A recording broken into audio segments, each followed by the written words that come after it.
Alrighty guys, thank y'all for joining me here on the JGN Junior Golf Network, covering one of the best leagues in East Texas, the Crown Colony PGA Junior League.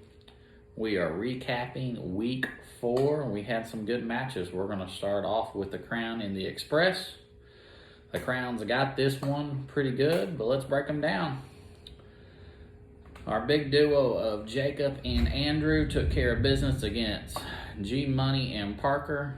They got that one 3 points up. Next up, this one was a pretty good one. Gibson and Miles taking on Millie and Margaret. The boys got up to a quick lead early. And early on the first 2 points, but the girls did steal one there at the end. So that was good for them.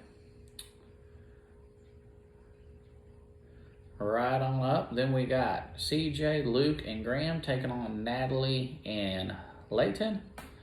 And the boys were just a little too much for the girls that day. They got it all the way 3 up. But we do have some good news with the Express.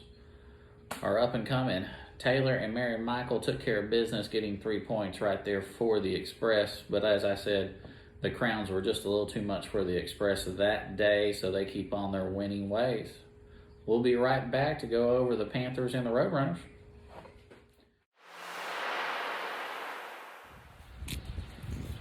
All right, guys, here we are. We're talking about how we're taking care of the golf course.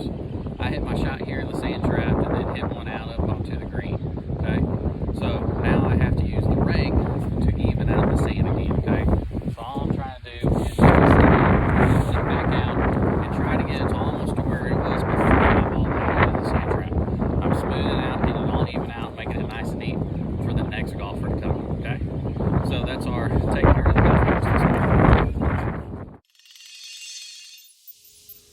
Alright guys, let's go over. We got the Roadrunners and the Panthers next. This one was a pretty good one all the way through. It was a tight match. But the Panthers just edged out there to get them. So let's break down these matches. Starting right off, we had Caroline and Nicholas taking on Anna and Ashlyn. And Caroline took Nicholas, one of our newcomers, and they got it quick 3 points right there, so it was a good match. Next up, the Dream Team of Hayes, Rob, and Brett, and they took on Kyle, Skylar, and Evan. And the Dream Team, they took the first 2 points. Actually, they took all 3 right there, so kind of even it out right there. So the Panthers did on the first 2 matches kind of go ahead and got it. Now let's break it down through. Let's go over. We got Paxton and Miller taking on Dane, Sawyer, and Faye. This one was a back and forth. Paxton and Miller got up to an early point, but Sawyer, who was just hot with the putter all day long, evened it up, and then they ended up tying that last one. So it was a good match back and forth. Last match, we had Garrick and Connor taking on Hudson Cooper. This one was back and forth, but Connor and Garrick were just a little bit too much for them, breaking it through. But Hudson and Cooper did get a half a point, which helped the Panthers edge it out for the total win. So great matches right there. We'll be back for Friday's match.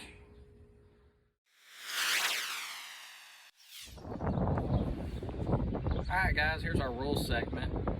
So USGA, our governing body, changed the rules a few years ago about what we could actually tap down on the green. Okay, it used to be only a ball mark, wherever the ball landed you could fix it.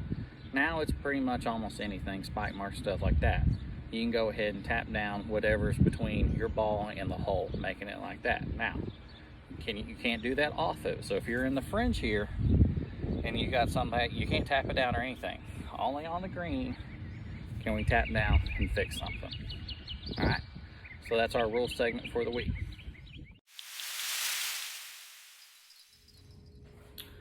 All right, guys, Friday, here we are. So we have the Lumberjacks and the Cyclones. It was pretty good. The Cyclones gave it a good effort, but they came up just short, and the Lumberjacks kind of edged it out. So let's break it down. We had the big brothers Logan, Hunter, and Jackson. No, it was Logan and Hunter. They took on Jackson and Jacob. Like I said, it was a good match, but the brothers were making some birdies that day. Jacob and Jackson did everything they could to hold it out there. They came up just a hair short there, so the brothers got the 3 points right there off the bat. Next up, we had Colton and Preston taking on Taryn and Corbin.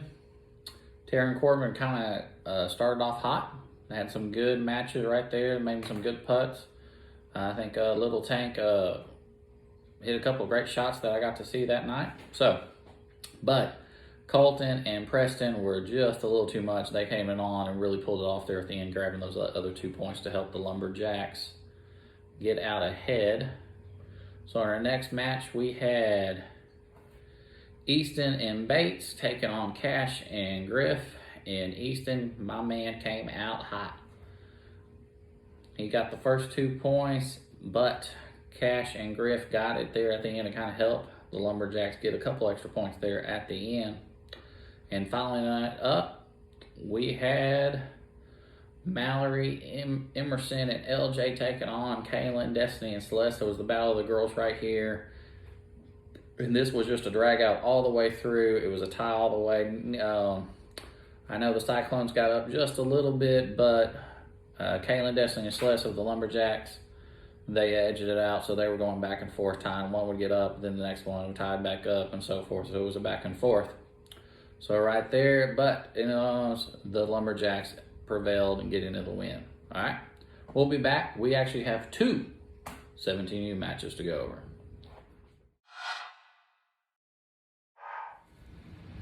All right, guys, this is what's already in our bag, where I give you a little help to help kind of help you out. Okay, so I just hit out of a fairway bunker and my club's real dirty. Okay, so what I always want to make sure I'm doing, especially with my irons, is I always want to make sure I'm cleaning them off each time. Okay, a lot of times players come to me and say, hey, the ball's not checking, stuff like that. So as you can tell, dirt gets in here. Okay, so I want to make sure I get a towel, water, or something right here, really get in there. And I always want to make sure, and I can even take a T or the bottom edge of my fingernail and just kind of sit there and clean those grooves up. We want our grooves clean, so because that's how it helps us spin the ball, especially when we're scoring. Dirty grooves, you're not going to spin it much like that. So we always got to make sure we're taking care of our clubs, okay? So make sure those grooves are nice and clean. Help us with our chipping and wedge shots, all right? That's what's in the bag. Alrighty, guys, let's go over our we had 2 17U matches. We did take last week off with 13U because of verification, but 17U, since they play on Sunday, did get a couple matches in, slopped it all through. And basically, they went 1-1. Thunder won a couple weeks ago, and the Hurricanes won just yesterday. Some great shots there. Let me kind of break down a couple of the matches from a week ago. I got to give it to Weston. Weston played a very good round. Weston and Damon, they really came through for the Thunder. They had probably the low score of the deal. And Tristan for the Hurricanes and Mason also came through for them. So really good matches. Yesterday, the kids also swamped it through. Like I said, the Hurricanes got back up onto a win. KJ and Lucas really went out and started the first match off very good. Was proud of the kids. Even the conditions weren't great, but sun came out and, I let them swamp through it. So really good. 17U's looking pretty good right there. So as more of them are kind of getting into it and playing it. Great matches. I believe the Thunder are 1 game up as the standings go. So we'll resume play this coming up week, and we'll be right back with some Spotlight. All right, guys, Spotlight time. Giving a little shout out to a few of the players. Upcoming player who I'd like to give it to is Colton Hildebrand. First year, but the kid's been a stud lately, so got to give him a little shout out. Our player of the week is going to be Logan Howe. Logan's had a great season already, and even off playing in his North Texas, South Texas stuff. I think he's got a big, U.S.-Mexico tournament coming up. He qualified for that, so I want to give him a little shout out. And legendary status. I'm giving it to KJ. KJ's put on a lot of good work over the year. Has showed up to most of the 17U tournaments and has really progressed into his game. So that's our spotlight. We'll be back next week to preview week 5. We're pretty close to the turning point here, even though we've had to make some stuff up. But we're going. So we'll see y'all next week. Again, remember, can't do it without y'all. Please always send me videos and photos and everything so I can get it out there. Thank y'all.